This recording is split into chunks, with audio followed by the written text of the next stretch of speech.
Assalamualaikum warahmatullahi wabarakatuh. Students and physics enthusiasts, here's an enrichment problem on matter waves, specifically the principle behind an electron microscope. So just hang on till the end of this video. Watch and learn.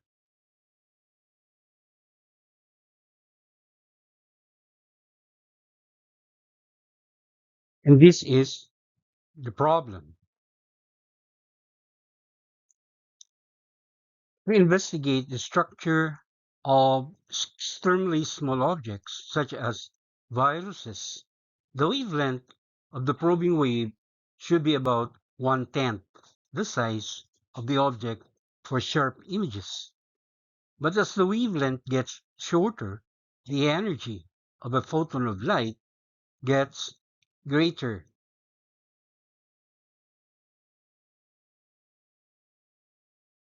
and could damage or destroy the object being studied. One alternative is to use electron matter waves instead of light. Viruses vary considerably in size, but 50 point nanometers is not unusual. Suppose you want to study such a virus using a wave of wavelength 5.00 nanometers.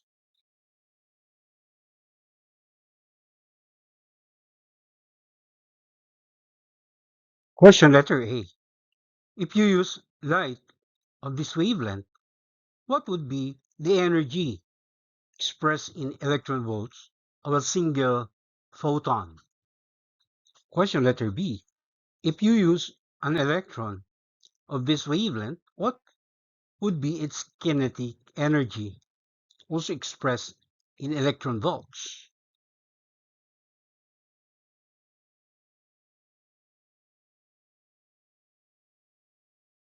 We are given the following data and information. The typical size of a common virus is 50 point nanometers.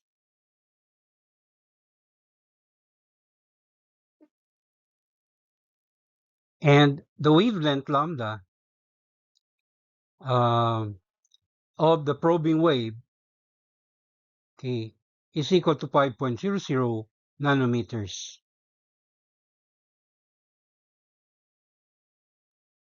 We also use the following constants. The Planck's constant, small h, equal to 6.626 times 10 raised to the negative 34 joules second.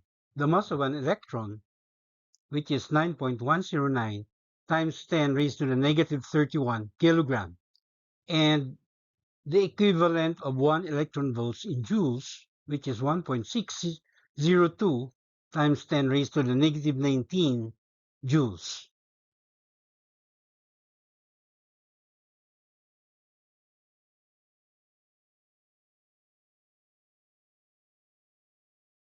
Our first target variable in part A is the kinetic energy of a single photon if we use light as the probing wave.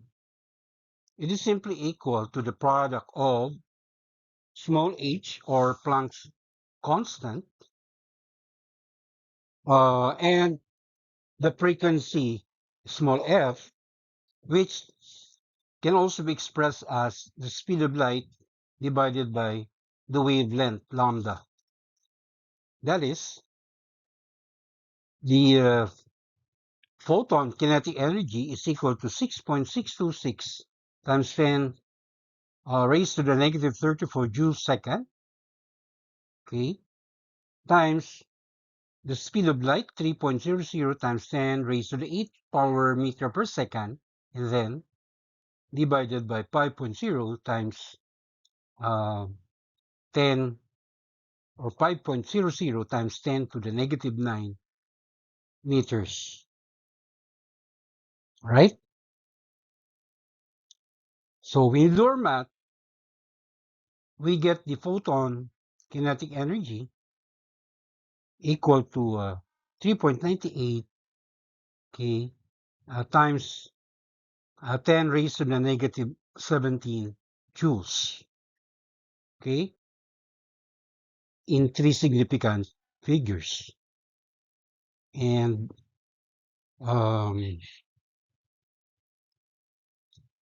when converted to electron volts, okay, we obtained um,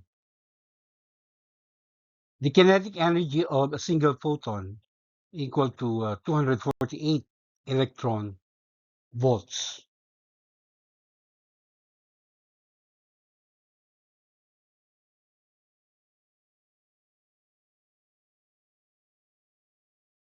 The wavelength lambda of a non-relativistic electron is expressed as lambda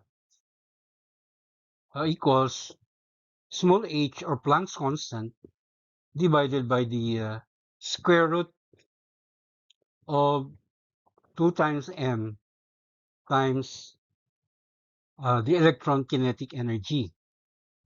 Okay. If we are going to rearrange and isolate this equation, okay, for determining the kinetic energy of an electron, all right, we get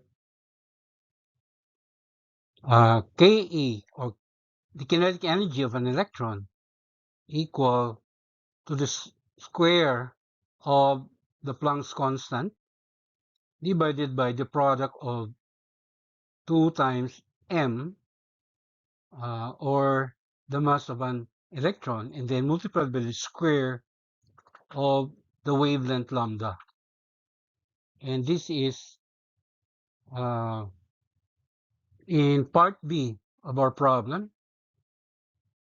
Okay, we are determining the kinetic energy of an electron, denoted here as capital K sub E. Okay, so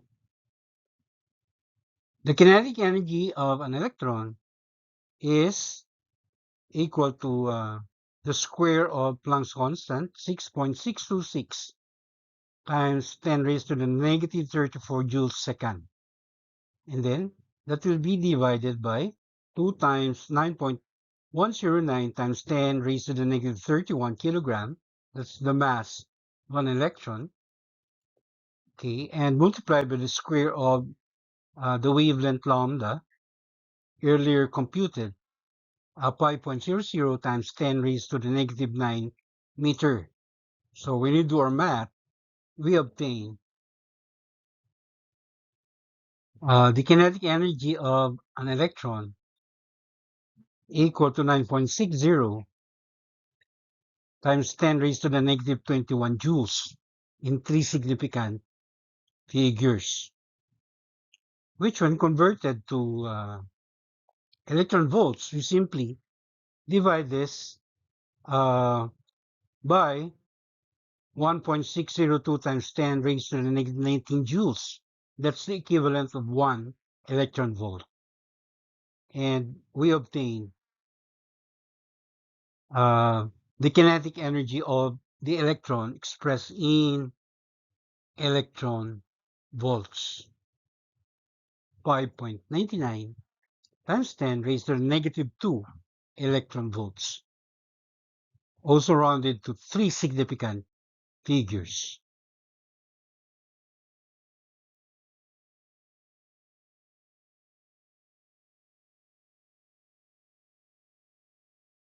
Evaluating our results, we say that the kinetic energy associated to a non-relativistic electron is only 0.0242%, as large as that of a single photon. Hence, it is clear why matter waves, okay, example is the wave or the probing wave in the in using an electron microscope. Okay. Microwaves are often preferable to electromagnetic waves.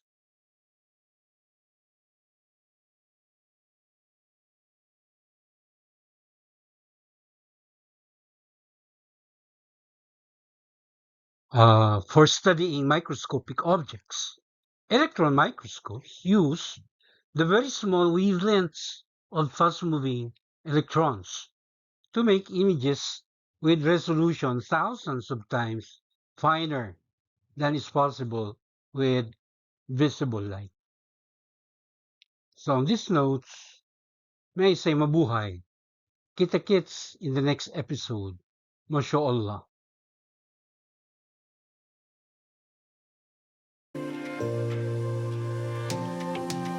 Thank you very much for your indulgence. Please don't forget to subscribe to my YouTube channel. Alhamdulillah.